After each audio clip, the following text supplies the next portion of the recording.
So I was trying to explain this, that I wanted us to use this as an example before, but I'm not sure that time can be sufficient for it.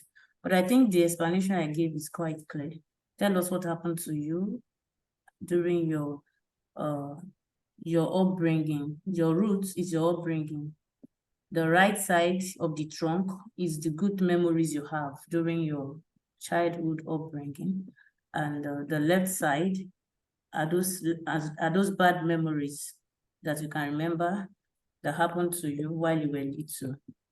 Then the trunk, as I explained, as your expectations, your aspirations, and all the liver, the talents, the skills, capabilities, and strengths that you have got. The fruits are your present, current results that you have. And then the insights are your bad habits. You want to itemize all of this. Okay, so now, is somebody saying something? Yes, the branch. You said? And what is the branch all about? Okay, so look at it. You can screenshot this so that it can help you. The branch, which is the branch, this branch you can see here, they are your hopes, your aspirations for life, for relationship, for business, for your expectations generally. That's what the branch is. Is it clear? Can I go ahead? All right. So now let's talk about the triangle of life. Now I need you to see something. As we all are here, we are currently having a present result in all aspects of our lives, whether good or bad results. And I think there's an adage that says it is only a foolish man that would want a different result when he keeps doing the same thing over and over again. So the best to do is to change the belief system that the best present result is given to you. And when you change your belief, you change the habits that you have formed that is making you to have your current result. Now, so if you want a better life, the question we want to ask you, for instance, who wants to help me? Maybe somebody wants to go through this with me. Can I pick? Who can I pick? Samson, tell us so that you can understand this session now. Now, what will be the result you want from life or relationship? I want a better life. I want a life that is impactful, whatever it is. Just tell us. And that would be like our example. Just tell us so that... What I would want in my relationship to, to be a godly kind of relationship. So for instance, Samson said he wants a godly relationship. That's his result. So here you have godly relationship. And the next will be that what are those things he needs to commit to? What are those things he needs to commit to have this kind of result? Then it means that we need to check his current belief that is making him not to have a godly relationship, or that would make him not to have, and change those beliefs, just like I talked about disempowering and empowering beliefs.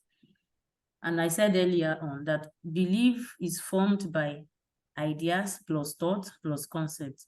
So when you want a belief to change, then change the idea that the person has got, change the thought process, change the concept. Because just like the Holy Scripture says, as a man thinks in his heart, so he is. So now, Samson needs to now change his belief that will not make him have this result of a godly relationship. So if he wants a godly relationship, what are those beliefs he needs to have? First of all, I think he needs to know that God is love. God is good. And again, he needs to understand what a godly relationship is. Godly relationship is the relationship, for instance, relationship that has all the attributes of God. Now, so you will then need to understand all the attributes of God. God is omniscient, is omniscience, is omnipresent, And this then means that he needs to take his relationship to the level that will make him to be like God, because that's the kind of relationship he said he wants. His relationship must be that kind of relationship that anybody that gets in touch with that relationship will contact all the attributes of God as omniscient, as omniscient, as omnipresent, and as what those three, and all the other attributes of God. And then it means that there are behaviors that he needs to have that will make him to have all these results. Now, he wants to check the current behavior he has. It is not godly, he then needs to change it. What are those things he needs to commit to that will make him to now have a godly relationship? If he's not loving, he cannot have a godly relationship, because even the Holy Scripture says that if you don't love your fellow human beings, you cannot love God as you have not seen. So for him to have a godly relationship, he must love humanity, regardless of their religion and tribe and all. Love unconditional, because those are the attributes of God. Unconditional.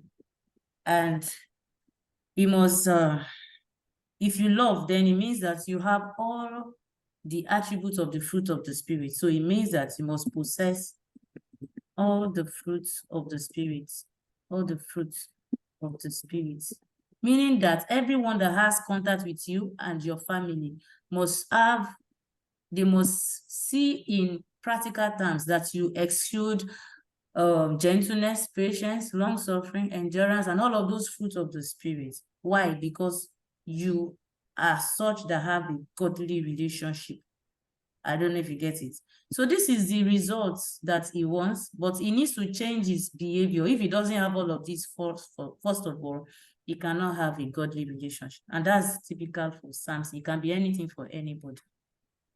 So if the current result you're having is not giving you your expected result, then what you want to look at is change your belief system. And when you change your belief system, truly your behavior must change. And this is why we say that when you want to change your behavior, you can never be emotional about it. If God is all-knowing, then you must be all-knowing. You can't be a mediocre person. If God is excellent, then you cannot become, you cannot and you should not be a mediocre. Because that's the kind of relationship you said you want. It might not be so for any other person, but for you who have said you want a relationship that is godly. Because you need to understand who God is. When you understand who God is, then you can now bring to bear all his attributes, because that's the kind of relationship you said you want to have. I hope I'm making sense. Okay. Can I still be heard? Someone please confirm if I can still be heard. Can you hear me? Can you hear me? Somebody is raising their hand. Techno 6K6. Who is that? Okay, it's you. Can you hear me? Yes, I can hear you. Okay, it's fine. So now let's move. I hope this analogy is also clear. Yes, very clear. Okay. So now we'll move to the next one. Now, the jar of life. The jar of life, just as it connotes. If you have ever seen a jar before, this is like a jar. And the jar is divided into three three portions. Now, disregard all these other things. The analogies we did the other time is showing, so disregard it. I hope it's not confusing us. Is it? I mean, all this analogy we did in blue fonts, they are showing the next slide. Just disregard it. All right. So the jar of life is divided into three. You just break this jar into three sections. The upbringing will be the one below. The next to it is environment. You know, I told you, these are all things that made us up. And then your significant emotional experience. These are experiences we had, good or bad, that has to do with our emotions. Some people were traumatized. Some had an attempt of rape. They were not raped, but they were almost raped. And so that's also a traumatic experience. Some were exposed to pornography early in life. Some were exposed to physical assault by their parents and all. All of these are emotional significance experience that has impacted or have become who this person have become. They are all sum total of the summary of who this person is. Now, it means that you have to fill in the gap for your upbringing. What happened to you during your upbringing period?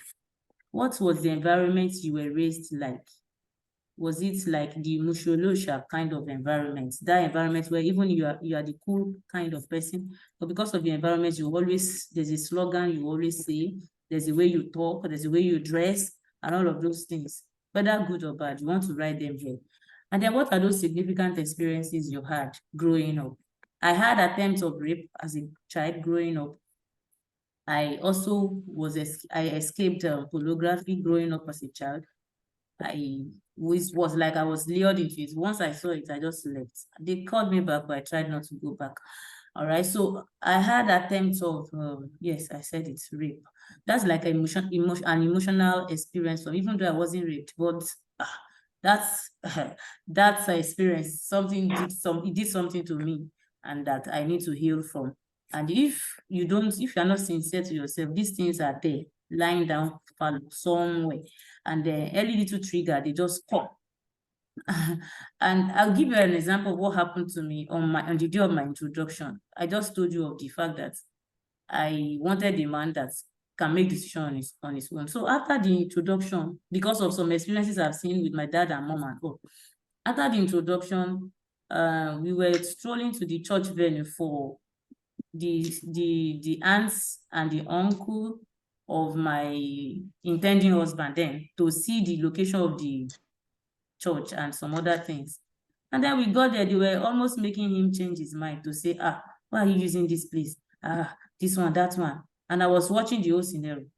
And I saw that he was almost deciding to follow them. I sparked immediately. I was saying, what's this? And that gave me a concern to say, hey, I've not gone far. If it's introduction, you can stop at this bus stop and everybody go their own, even though I know God has said. But I wasn't willing to go into a journey with a man that cannot stand on his ground and decide. A man must be a man. And so he gave me, I was crying. And then one of my uncles that was there, I was the one that came and was talking that I should know it's not like that. He too was saying it's not like that. I called his attention to it, to the fact that he has to do something about it. Why would they be the one making you to change your mind? Can't you decide? And all of that. We had to trash it and trash it. And if I know that that was a big lesson for him, it never repeated itself till today. When he's to make decision and he has made his decision, anybody coming to say anything, no, it won't change his mind. And this is like a significant experience, emotional experience that happened to me that has helped and made me to act in a certain manner or not. I don't know if you get it. So yours can be different from mine, but you need to know what it is. Okay, so let's go and at your leisure, you can just decide to study about the life of this man called Joseph Stanley. Joseph Stanley.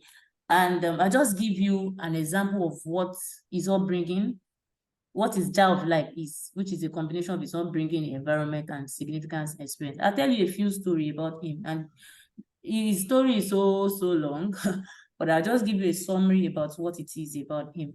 This was a boy that grew up with his both parents, and I think at age 5 or 6, the father started beating the wife. The father didn't have a stable job, and so he was moving from one place to the other to just look for ends meet. At first, it was working. Later, he didn't even have anything to do. So it was really tough for him. The father had financial crisis and then poverty all along. And the father decided to go into alcoholism, and then he would become drunken sometimes, and after which will start beating the mother in the presence of the boy child. And to the extent that the boy and the mother had to leave the home at age 5. And for the next 10 years, they were moving from one house to another. No stable house. They were just, please, sir, please, ma, let's stay in your place today. And that's how they were living for 10 years. Imagine a boy of 5 years. That's traumatic already. And the mother had to just struggle to be a launderer somewhere to just get little money to send him to school. And this boy, at the age of 10 years, entered into secondary school. He got into many fights. You can almost depict why he's doing that, because that's what he learned from home. But then he was very brilliant. He had good success academically. He displayed talent. He was musical. He had drama. He was good at drama and all. He was also good at writing poets, and he was good at singing in choir. He became even, he joined the seminary at the age of 16, but joining the seminary, meaning that he never even had an encounter with God, but he just joined the seminary. And he was pushing through, was just having it until one day he just stopped having interest in the seminary and he became rebellious. They put him in cell at that young age. He joined a secret workers meeting and then he left the seminary. This was how his summary of his upbringing, and I can infer so many things from that upbringing. Because again, I skipped the fact that his father and mother were bilingual, like they came from different ethnic group and different language. So I think he learned his father's language first before later he learned his mother's language. So there was communication issue. He had experience of unconditional love. Father never loved them unconditionally, and every father must love unconditionally because that's the attribute of God. Okay, so he experienced fights. There was lack and poverty at home. He experienced domestic violence, confusion because today daddy is saying I love you, mommy, and then my wife, and then he's beating. So that's confusion alone. The father was not there to parent him, so that was like an absent father. Okay, so he also experienced love from his mother, who was dogged to make sure that the son goes to school and all. So there was a lot of emotional instability. Psychologically, he was not balanced. He experienced neglect from his father. So that fatherly role was not played, even though he was academically good and had all of those talents and all. Yet it does not depict the fact that he was emotionally battered. And this is the case for so many adults. They appear good, they appear successful on the outside, but inwardly they are damaged. Because a man who is emotionally damaged cannot survive anything out there, even though he has that status or name. So he had trauma. He was disappointed at the seminary's heart for putting him into the cell and all. So a whole lot. Now, if you look at the environment he grew from, at a time, it was an environment of hypocrisy. The father wasn't straight with the mother, and at the time, he lacked self-confidence in himself. He grew up in an environment where there was hate, where there was poverty, double standard living. They were religious, but they never really have an encounter. So this is that kind of family that they might go to church, but they weren't seeing the church life in their home. So that's already a double standard life for the boy. And that's how he grew up.